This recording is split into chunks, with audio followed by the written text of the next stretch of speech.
Қайырлы күн достар, менің каналыма қош келдіңіздер. Бүгін сіздермен өте ерекше сусын қысқыға дайындық мохито компотын дайындайтын боламыз. Өте әдемі әрі ерекше, қонақтарыңызды да таңғалдырасыз және де өздеріңіз ішсеңіздер де қыста таптырмас сусындардың бірі.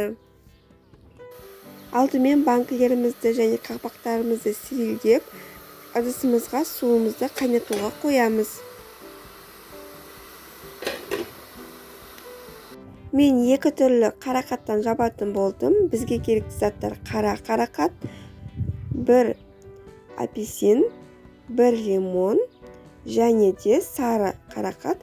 Бұл смородинаның атын дұрыс білмедім және жалбыз керек болады. Менде екі түрлі жалбыз.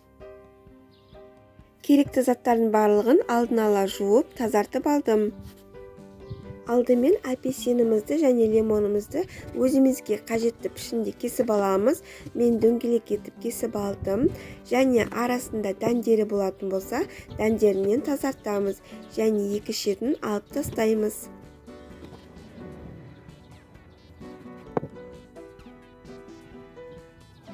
Менде шамамен 1 литр қарақат, соны 2 банкіге теңдей 2-ге бөліп шықтым.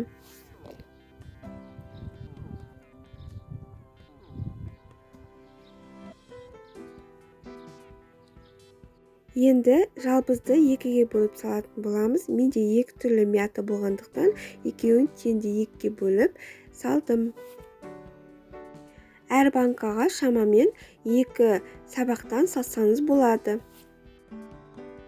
Сары смородинамызды да 2-ге бөліп салып шығамыз. Енді апельсиніміз бен лимонымызды әр банкіге 2-3-еуден салып, теңдей бөліп шығамыз. Енді қайнап тұрған суымызды ожаудың көмегімен жаймендеп банкілерімізге толтырамыз. Қаласаңыз толықтай толтырмай, жартылай құйсаңыз да болады.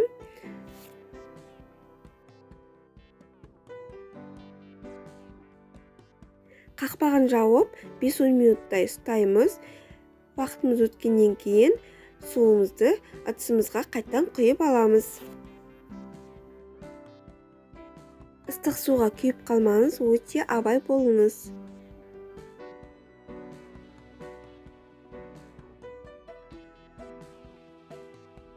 Суымызға 2 стакан қантымызды саламыз. Менде стакан 200 грамдық, әр банкіге 200 грамдық деп есептеп салып жатырмын. Суымызды екінші рет дұрыстап тұрып қайнатып, қайтадан банкілерімізге құямыз.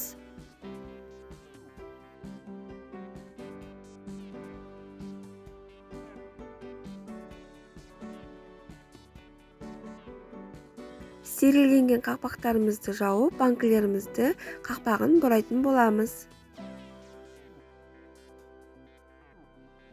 Қақпағын жауып болғаннан кейін, міндетті түрде осылай банкілеріңізді тоңқайтып тексеріп алғаныңыз жөн. Өйткені кей кездерде дұрыс жабылмай қалуы мүмкін және де дұрыс жабылмаса, онда қақпағынан су ағады. Міне достар, мохито компотымыз дайын болды. Дәмі енді сөзсіз керемет болатынына күмәнім жоқ. Осылай одеялмен жауып, тоңқайтып, жылы жерге қоямыз. Да әлі де түсі қанық қызыл түске айналады. Видеом сіздерге ұнаса, менің каналыма тіркеліп, лайк басып, комментарий қалдырып кетуді ұмытпаңыздар. Сау болыңыздар.